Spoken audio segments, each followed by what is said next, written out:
રાજ્યના પ્રવક્તા મંત્રી જીતુભાઈ વાઘાણીએ કેબિનેટ બેઠક અંગે મહત્વપૂર્ણ માહિતી આપી છે। આ બેઠકમાં મુખ્યમંત્રીને મંત્રીમંડળ દ્વારા અભિનંદન પાઠવવામાં આવ્યા હતા। પ્રવક્તા મંત્રી જીતુભાઈ વાઘાણીએ જણાવ્યું હતું કે રાજ્ય સરકારે જીએસટીમાં સામાન્ય જનતાને રાહત આપવાનો મહત્વપૂર્ણ નિર્ણય લીધો છે। સરકારની આવકમાં ઘટાડો થવા છતાં બજેટમાં 10% વધારો કરવામાં આવ્યો છે, જે રાજ્ય સરકારની કાર્યક્ષમતાનું ઉત્તમ ઉદાહરણ છે। આ બજેટમાં એસસી, એસટી, ઓબીસી વર્ગો તેમજ ખેડૂતોને વિશેષ પ્રાધાન્ય આપવામાં આવ્યું છે। બજેટની અસરકારક અમલવારી માટે રાજ્યના ચીફ સેક્રેટરી દ્વારા સમીક્ષા કરવામાં આવશે।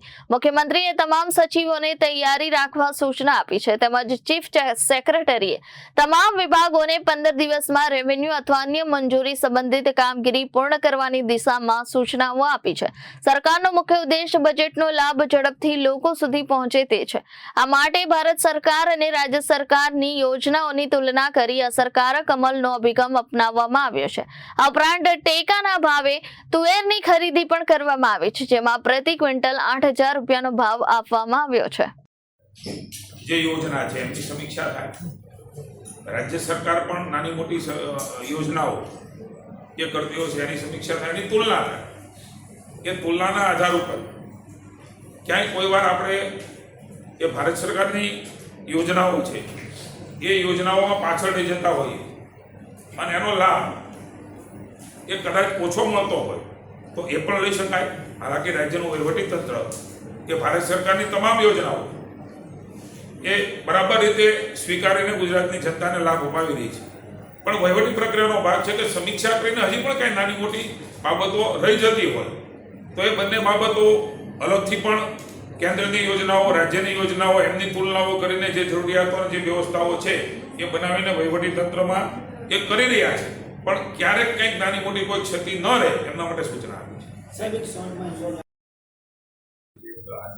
બજેટની આ સેશન દરમિયાન મંત્રીમંડળની જે બેઠક મળી એમાં ખાસ કરીને ભૂપેન્દ્રભાઈને વિશેષ અભિનંદન મંત્રીમંડળ દ્વારા આપવામાં આવ્યા।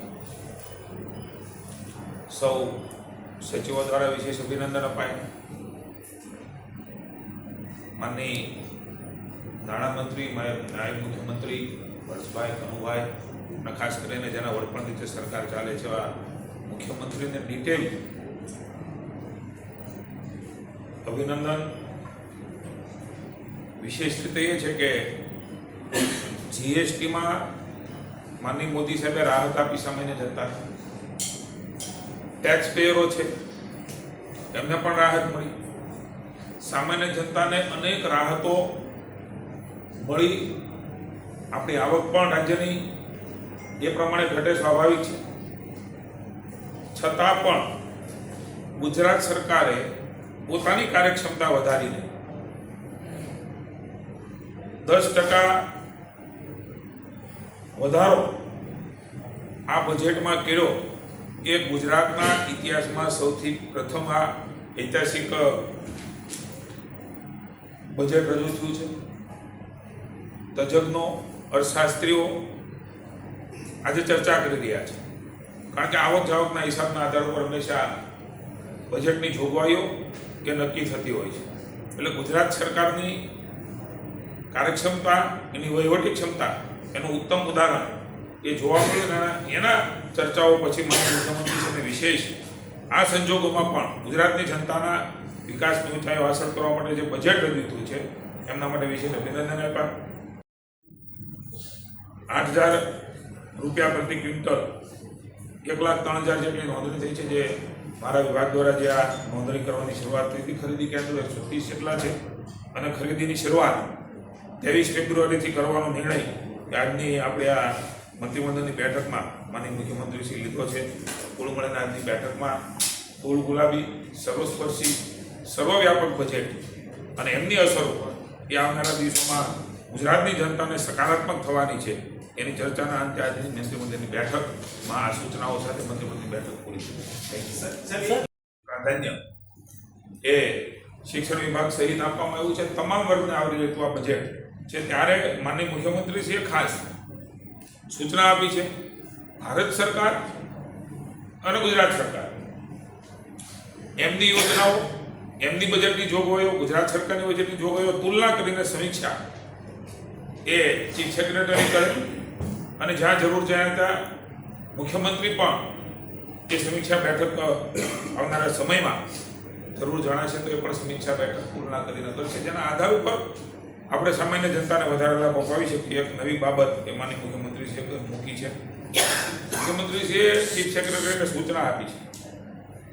બજેટ એ વિધાનસભામાં મુકાણું છે, પસાર થવાનું બાકી છે, એ પસાર થઈ જશે, પણ એ પછી કાર્યવાહી કરવાના બદલે ડ્રાફ્ટ જે અત્યારથી ડિપાર્ટમેન્ટો તૈયાર કરે, ડ્રાફ્ટ ટેન્ડર પેપર એની પણ તૈયારી રાખે, વહીવટી મંજૂરીની જે પ્રક્રિયાઓ હોય છે એની પણ દરેક ડિપાર્ટમેન્ટ અત્યારથી તૈયારી કરે, જેનાથી બજેટ મંજૂર થઈએ તુરંત જ સામાન્ય જનતાને એનો લાભ આપી શકાય અને એ જે કંઈ યોજનાઓ છે યોજનાઓ સીધે સીધી આપણે જાણીએ છીએ કે કોઈ વાર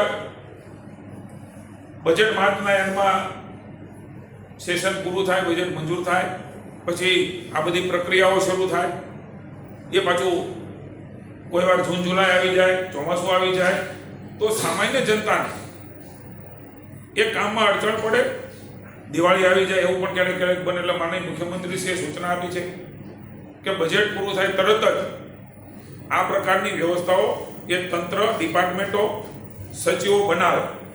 અને મને કહેતા આનંદ છે કે ચીફ સેક્રેટરીએ ખુદે તમામ સચિવોને મંત્રીમંડળની બેઠકમાં કહ્યું કે 15 દિવસની અંદર જે વર્તમાન બાબત છે અને સૂચિત બાબત છે એમાં તમને કોઈ રેવન્યુની જમીનથી માંડી અન્ય ડિપાર્ટમેન્ટની વહીવટી મંજૂરીઓ તમને લેવાની હોય, આપવાની હોય, તમને દેખાતું હોય તો 15 દિવસની અંદર જ એ ચીફ સેક્રેટરીને આપી દે.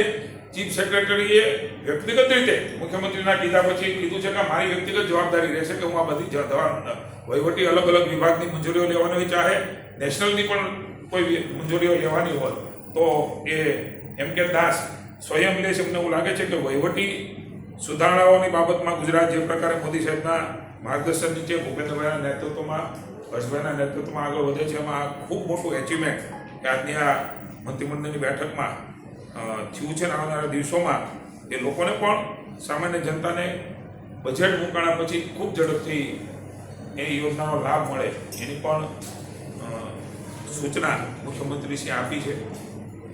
વિવેક સિંહ, જનાદેશ ન્યૂઝ.